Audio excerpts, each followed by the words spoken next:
비즈니스 워치 투 더 리치 올라갈 당신의 가치 경제를 보는 스마트한 눈 비즈니스 워치. 네, 안녕하세요. K뱅크 경영기획본부의 김재익입니다. 반갑습니다. 잘 어울려요. 네? 안녕하세요. 에이젠글로벌의 강정석 대표입니다. 예, 안녕하세요. NH농협은행 디지털전략부 R&D 센터의 정부태입니다.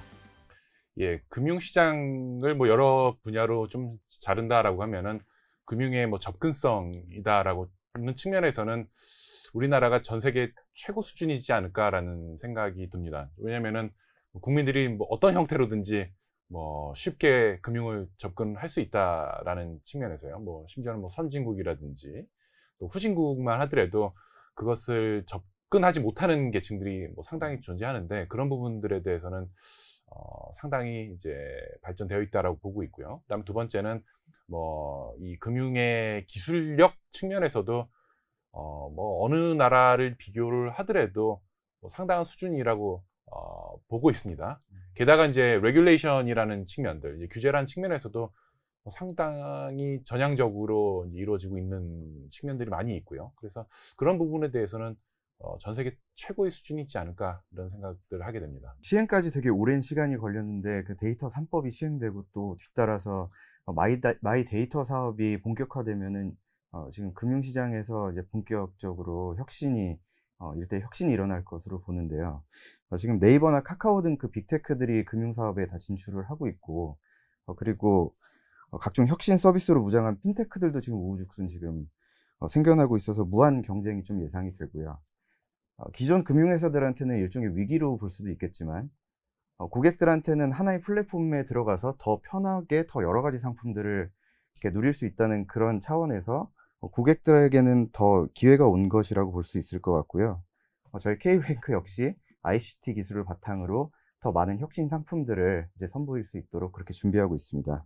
그래서 우리나라 금융 서비스가 아직 그 선진국에 비해서는 좀 부족한 부분이 있을 수는 있겠지만 지금 각종 규제들도 빠르게 지금 완화되고 있는 추세로 보이고요. 그리고 새로운 영역들이 속속들이 금융권하고 융합되고 있으면서 더 기대를 많이 할 수가 있겠습니다. 뭐 그렇게 보고 있습니다. 뭐 일부 동의하는 부분도 있고 아니면 조금 부족한 부분도 있는 것 같습니다. 제가 보기에는 아까 그 대표님께서 아까 말씀해 주신 바와 같이 어떤 금융의 접근성 그리고 인프라적인 측면에서는 거의 뭐 우리나라도 전 세계를 비교했을 때 거의 탑 수준임에도 불구하고 조금 부족한 면이라고 하면 너무 인프라가 잘 돼 있다 보니까 약간 혁신성이 좀 떨어지는 거 아닌가.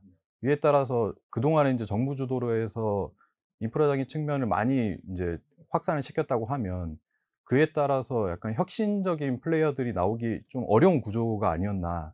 그래서 이제 최근에 정부 기조도 좀 바뀌어서 이런 외부의 어떤 기존의 금융 사업을 하지 않던 비금융 사업자들, 즉 이제 뭐 흔히 말하는 핀테크나 빅테크 기업들을 장려를 하면서 이런 혁신성을 좀 도모하려고 하는 게 아닌가 싶습니다. 뭐 비근한 예로 뭐 아세안 같은 경우에 특히 뭐 베트남 같은 경우에 제가 얼마 전에 다녀와 보니까 이 계좌의 접근성, 그러니까 계좌 보급률 같은 경우에는 흔히 이제 언뱅크드라고 하는데 그 부분에 있어서는 20% 미만이라고 하더라고요. 그런데 또 이제 그 스마트폰 보급률 같은 경우는 이미 100%를 넘었다고 하더라고요. 그에 따라서 뭐 택시를 타도 그냥 다 QR로 예약할 수 있고 결제까지 이루어지는 그런 혁신성을 봤을 때 이게 일장일단이 있는 것 같습니다. 그래서 우리나라도 앞으로 이런 규제 변혁 그리고 새로운 플레이어들이 등장함에 따라서 많은 부분이 많이 좀 바뀌지 않을까 그런 생각하고 있습니다. 은행의 역할을 이제 본질적으로 좀 생각을 해보면은 뭐 예전에 뭐 중앙은행에서 돈을 본원 통화를 내려서 예금과 대출을 통해서 신용이 창출하는 기능들을 담당했던 게 어떻게 은행의 역할이지 않습니까? 그러면 이제 그런 역할들은 아마 지속이 되겠죠. 계속적으로 지속이 될 거고. 다만 약간 이제 뭐 중앙은행이 지금 뭐 디지털 커런시라든지 이런 것들을 하게 되면 그런 역할들이 조금 좀 바뀔 수는 있겠지만 아주 본질적인 영역들은 그대로일 거라고 보고 있습니다. 다만 이제 이 사람들이 접하는 이 과정들이 조금 달라지겠죠. 그러면은 지금 나오는 단계가 B2C로서 이 커스터머랑 이 고객들이랑 접점하는 것들을 얼마나 편리하게 할 것인지, 뭐 원클릭으로 할 것인지, 아니면 가지 않고 한다든지 이런 부분에 대해서는 이제 플레이어들이 1명, 2명씩 이제 가게 되면은 아마 수렴하는 형태로 이제 가게 될 겁니다. 그러면은 다 똑같은 어느 정도 몇 년 정도 지나면은 이제 다 똑같은 형태로 수렴을 하게 될 거고요. 그러면 이제 그 다음에 남는 것들은 이제 소비자들이 얼마나 싸게 공급을 받을 수 있느냐라는 이제 측면이 남게 될 겁니다. 그러면 이제 싸게라는 것들은 뭐 금융기관의 뭐 비용 구조를 살펴보면은 뭐 펀딩 코스트랑 이제 오퍼레이팅 운영하는 비용들, 그 다음에 리스크 코스트를 제한 비용이 이제 수익이 되게 되는데, 뭐 지금 펀딩 코스트는 다 예금이고 금리가 뭐 거의 0에 가까운 상황에서는 거의 동의를 합니다. 그 다음에 이제 두 번째는 이제 남는 게 이제 오퍼레이팅 코스트와 이제 리스크 코스트가 남게 되는데, 오퍼레이팅 코스트는 이제 얼마나 이제 효율화 시킬 수 있느냐라는 이제 측면이 될 거고요. 그러면은 그게 효율화라는 측면은 이제 과거에는 모든 지점들이 이 같은 펑션을 하더라도, 또는 이제 내부 본부 업무에서도 많은 업무들을 다 자동화 시킨다라고 하면 그 오퍼레이팅 코스트가 자동화 될 거고요. 그다음에 세 번째는 이제 리스크 코스트라는 측면들이 되는 거죠. 그러면은 과거에는 내가 잘 알던 고객들, 내가 이제 뭐 지구인만 대상으로 했던 영업들을 했다라고 하면은 이제 외계인을 대상으로 영업을 해야 되는 상황들이 이제 하게 되는 거죠. 근데 이제 외계인들이 가지고 있는 정보들이 예전에는 몰랐는데 지금 이제 법을 통해서 이제 산출이 되고 있는 지금 상황들이죠. 그러면 그게 이제 다시 리스크 코스트랑 오퍼레이팅 코스트랑 또 연결이 되게 됩니다. 그러면은 얼마나 리스크를 잘 자동적으로 매저를 할 수 있느냐의 기술의 관점으로 귀결이 될 수밖에 없을 거고요. 그러면은 뭐 저는 이제 개인적으로 이제 이 스파 브랜드를 이제 좋아하는데, 그 이유는 퀄리티는 되게 좋은데 싸거든요. 근데 싼 이유는 일단 원가가 싸야 됩니다. 금융기관도 이제 원가 구조를 옛날에는 생각을 크게 안 해도 됐었었는데, 이제 그 부분에 대해서 이제 핀 마신이 되다 보니까 이제 원가 구조를 이제 생각을 할 수밖에 없겠죠. 그러면 이제 그 기술을 통해서 얼마나 낮출 수 있느냐가 아마 경쟁력이 되지 않을까라는 생각들을 저희가 하고 있습니다. 예, 뭐 보게 되면은 이제 당연히 데이터가 많아지게 되면은 뭐 이걸 이제 뭐 밀가루로 비유를 해봅시다. 예를 들어 우리나라가 이제 뭐 주로 밥을 먹고 살던 나라였는데 갑자기 밀가루가 갑자기 수입이 되기 시작하는 거죠. 근데 이제 처음에는 야, 내가 밀가루를 쪄서 먹어야 돼라는 같은 방식으로 이제 접근을 하겠죠. 그런데 이 소비자들은 이제 외국 나가서 갔다 봤더니 호텔 케이크도 있더라. 그다음에 무슨 뭐 바게트라는 게 있대. 그다음에 뭐 밤 식빵이라는 게 있대. 이런 식으로 이제 나오지 않습니까? 근데 이제 보면은 야, 어떻게 만드는 거야? 라는 이제 문제로 기결이 되겠죠. 그러면은 야, 독일에 빵 기계가 있다는데 그 이제 빵 기계를 이제 수입을 하겠죠. 이 밸류 체인에서 엔드단 한쪽에서는 이제 데이터의 생산자가 나오게 될 거고요. 그다음에 데이터의 소비자들이 나오게 될 텐데, 아직 간극이 이제 상당히 넓습니다.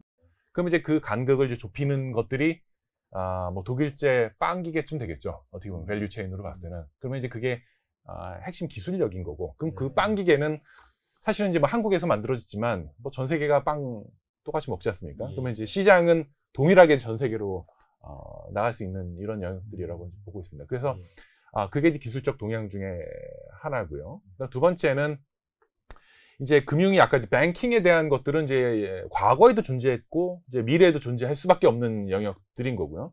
자, 그러면 그 업무를 은행이 수행해야 되니라는 이제 퀘스천을 던지게 되면은, 은행은 이제 레귤레이티드 된 이제 정부에서 내가 이 금융기관들을 잘 관리하면 금융의 안정성을 이제 지킬 수 있다라는 관점에 쳐다보게 되면은 그 기능 남아 있겠죠.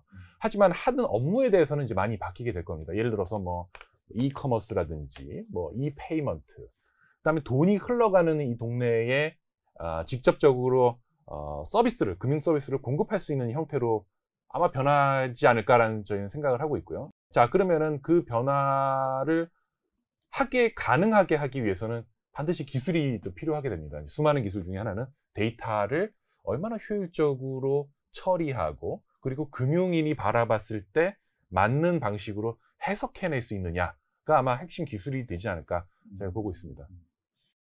대표님께서 이제 은행의 어떤 자금적인, 그러니까 재무적인 활동에 대한 이제 말씀을 해주셨는데, 저는 소비자적인 입장에서 봤을 때 은행들은 예전 전통적인 은행들 같은 경우에는 아예 고정된 오프라인 지점을 통해서 여기서 모든 걸 생산하고 유통하고 판매를 다 했습니다.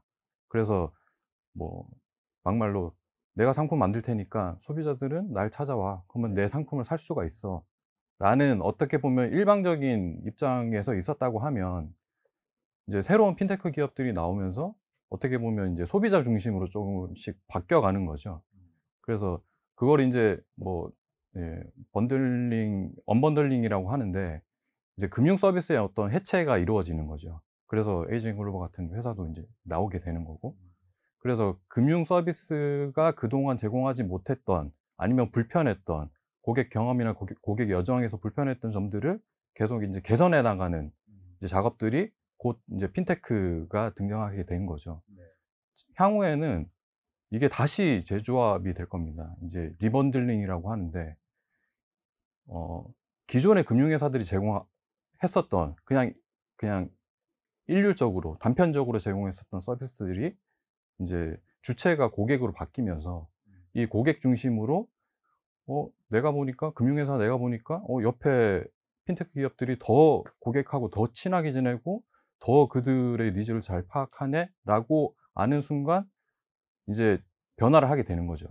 제가 그동안 내가 제공했던 서비스들이 과연 나만의 생각이 아니었나, 그러면서 이제 새롭게 변화를 하게 되는데, 그 변화에 어떻게 보면 중심에 이제 아까 말씀하신 그런 데이터 3법이라든지 아니면 디지털 금융 발전 방향이라든지 뭐 그런 것들이 이제 제도적으로도 이제 보완이 되게 되는데, 결국에는 금융회사는 이런 핀테크나 테크핀 기업들하고의 어떤 경쟁을 피할 수 없게 될 것 같습니다. 왜냐하면 테크핀 기업들 같은 경우는 이미 수많은 고객들을 가지고 있거든요. 빅테크 기업은 이미 1000만, 2000만의 고객을 가지고 있는데, 금융 서비스라는 거는 어떻게 보면 자기들이 제공하는 서비스 중에 하나일 뿐이에요.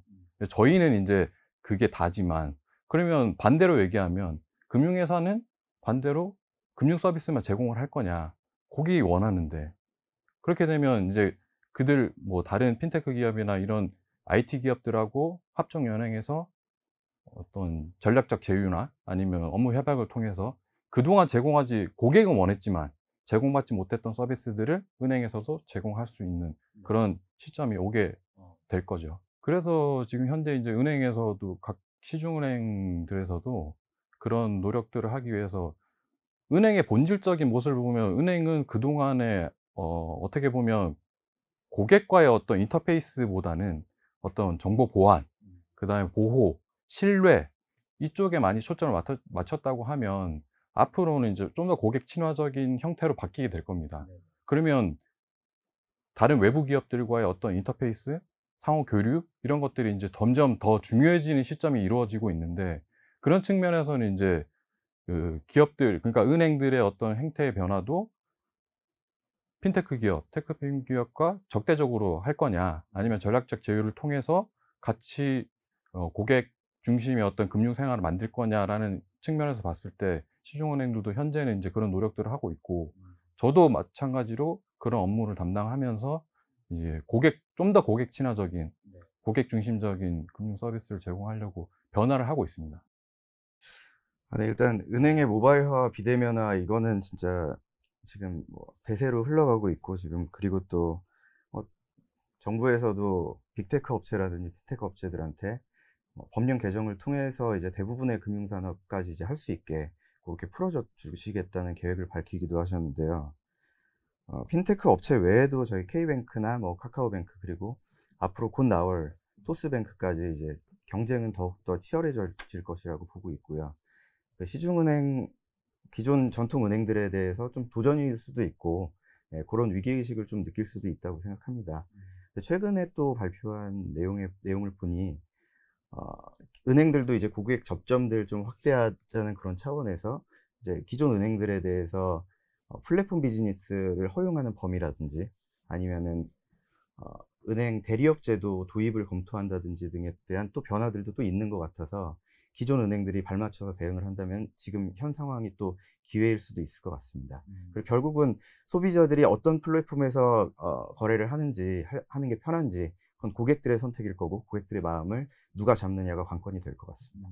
저희 같은 경우는 사실 지금 현 상황에 대해서 어떠한 뭐 입장을 지금 당장 밝히기보다는 저희는 비대면에 최적화되어 있는 은행으로 처음 나오기도 했었고 그리고 지금 금융 ICT 기술 기반으로 한 혁신 상품들을 좀 준비하고 있습니다. 그래서 그런 것들을 열심히 하면서 고객님들한테 다가갈 수 있도록 그렇게 성장할 계획입니다. 반드시 도입을 해야 될 거는 저희는 이제 금융기관들이 아까 이제 뭐 전통적인 금융기관도 있고 이제 새로운 금융기관들이 있을 텐데 차이점은 이제 고객이 받는 혜택은 이제 궁극적으로는 똑같아질 것으로 지금은 이제 전쟁터처럼 보이지만 똑같아질 거라고 이제 가정을 하고 하면은 이 규모의 경제 게임인 거죠, 사실은요. 은행이라는 것들이 과거에는 이제 이 수많은 네트워크를 비용을 커버하기 위해서는 이제 예대 마진, 이제 기본적인 구조가 이제 예대 마진인데 2%다라고 하면은 뭐 답이 딱 나오지 않습니까? 그러면 자산 10조면은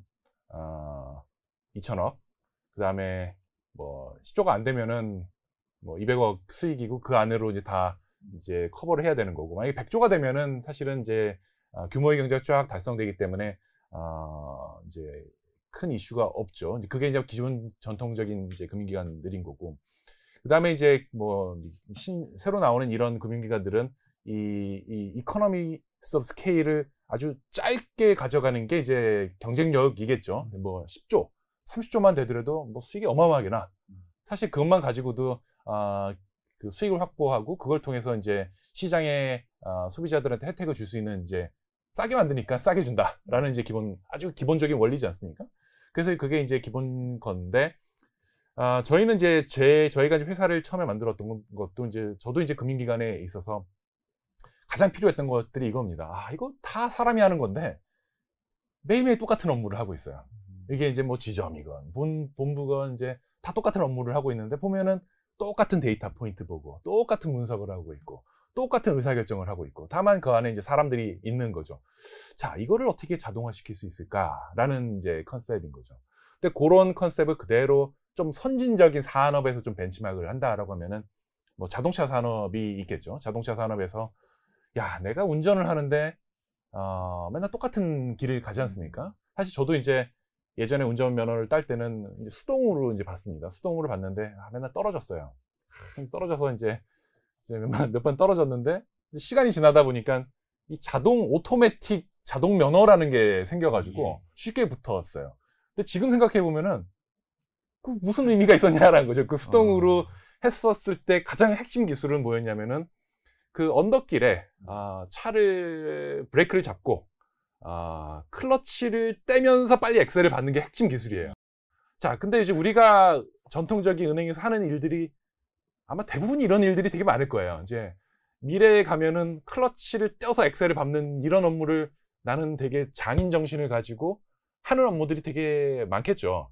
근데 그런 부분들을 만약에 자동화시킬 수 있다라고 한다면은 또 다른 세계가 열리겠죠. 그러면은 자, 그 다음에 이제 변형되는 것들이 지금 이제 자율주행 차인 거죠. 아직은 이제 완성된 차는 아니지만 만약에 내가 하는 행위를 정말 인간이 하는 행위잖아요. 운전하는 행위 자체가 그걸 정말 브레이크다운을 한다라고 하면은 내가 차량을 운전할 때 뭐 이게 사물인지 이제 사람인지 차인지를 인식을 하지 않습니까? 그러면 이제 거기에 그 기술을 완성하기 위해서는 이제 디텍션 기술들이 필요하겠죠. 이제 그거 인공지능 중에 뭐 사물을 인지하는 이제 기술 중에 하나입니다. 그 다음에 이제 두 번째는 내 GPS랑 계산을 해서 내 위치를 이제 계산해요. 60km면은 내 1초 후에 포지셔닝이 나올 거고, 그 다음에 상대방의 포지션들이 나오게 될 거고, 그러면 이제 나올 수 있는 것들이 근데 그 거리를 이제 계산을 해야 됩니다. 그래서 그 거리를 계산하기 위해서 그리드 상으로 이제 옮기는 이제 기술들이 있습니다.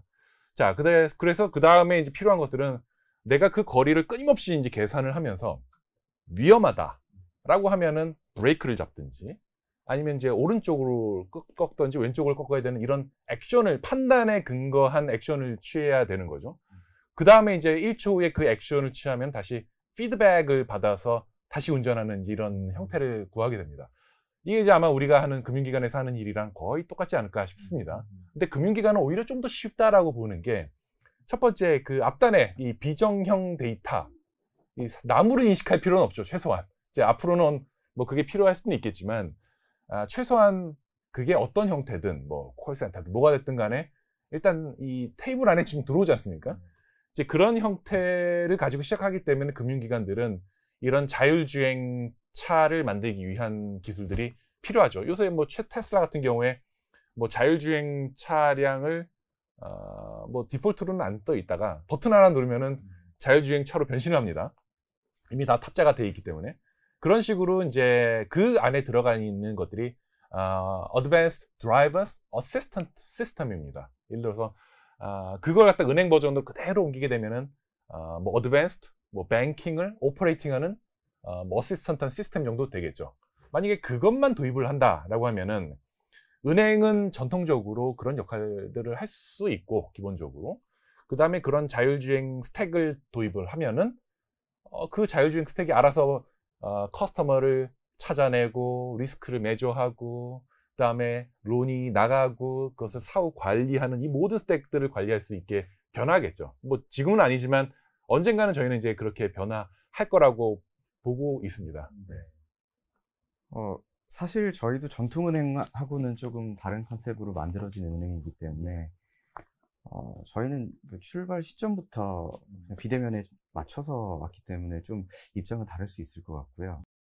지금 오히려 관심 있게 보고 있는 부분들은 그 기존 은행들 같은 경우도 지금 다 비대면을 하기 위해서 노력하고 계시고, 그리고 아까 말씀하신 그 대표님 말씀하신 그 클러치 띄고 이거 하는 작업들, 사실 저도 시중은행에서 일했던 경험이 있어서 그때 영업점에서 그냥 꼭 해야 되는 업무긴 한데 반복적으로 기계적으로 하는 그런 업무들을 지금 시중은행들에서 다 RPA 도입해가지고 많이 축소하는 그런 작업들을 하고 있는 걸로 알고 있거든요. 그래서 아까 말씀드렸다시피 저희가 하는 영업 방식이나 아니면은 기존 시중은행들도 이런 식으로 자동화라든지 비대면화를 할 것 같고 계속 진행이 될 것 같고요.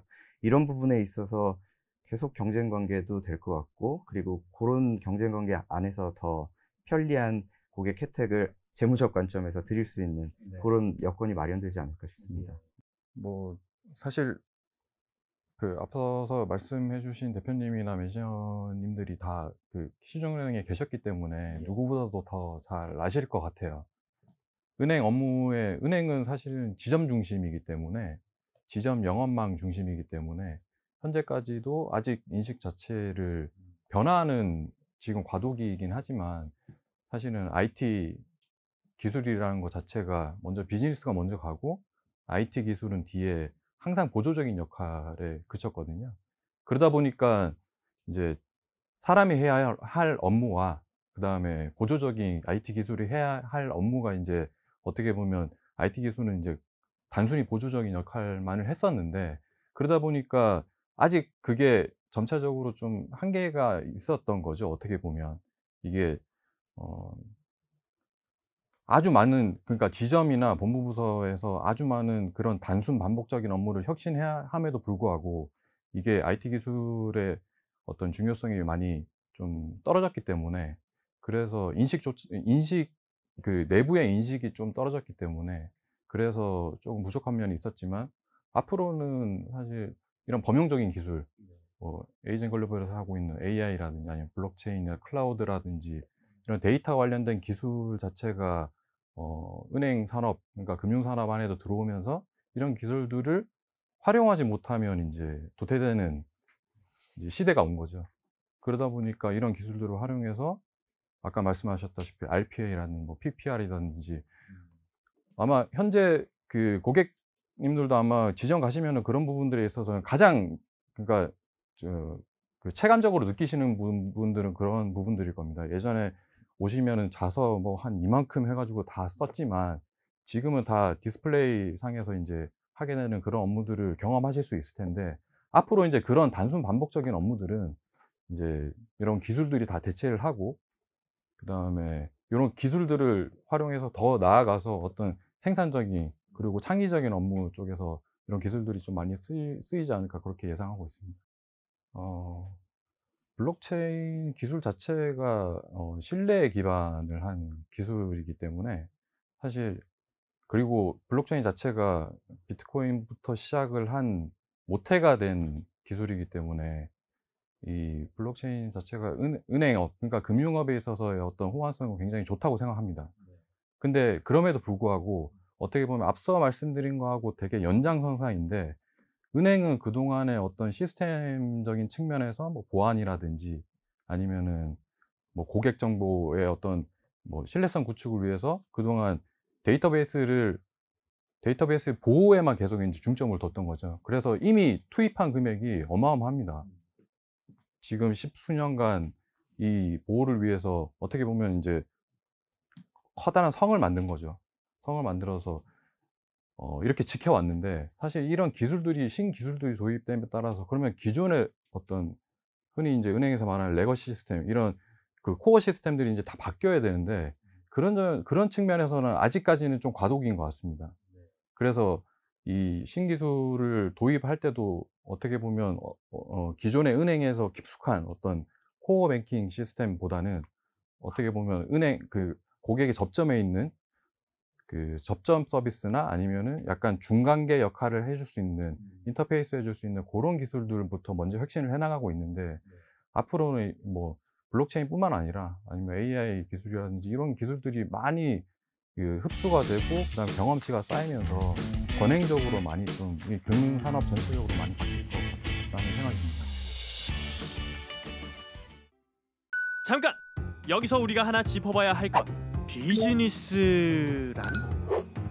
우리가 흔히 책상에 앉아 일하는 거 언제? 9시부터 6시까지. 정책을 짜고 물건을 팔고 투자를 하고 이 모든 활동을 바로 우리는 비즈니스라고 부르죠. 하지만 이걸 다 알 필요는 없죠. 필요한 것만 보면 됩니다. 스토리, 데이터, 사람, 이슈. 우린 이렇게 비즈니스를 바라봅니다. 먼저 스토리, 누가, 언제, 어디서, 무엇을, 어떻게, 왜. 뻔한 전개는 던져버리고 좀 더 착착 감기게, 이런 거.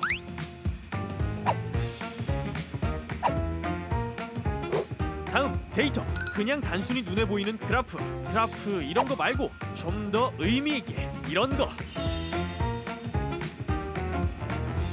그리고 사람. 지구상에 존재하는 세계 인구 77억 9,479만 8,739명. 아휴, 좀 더 엣지 있게, 이렇게.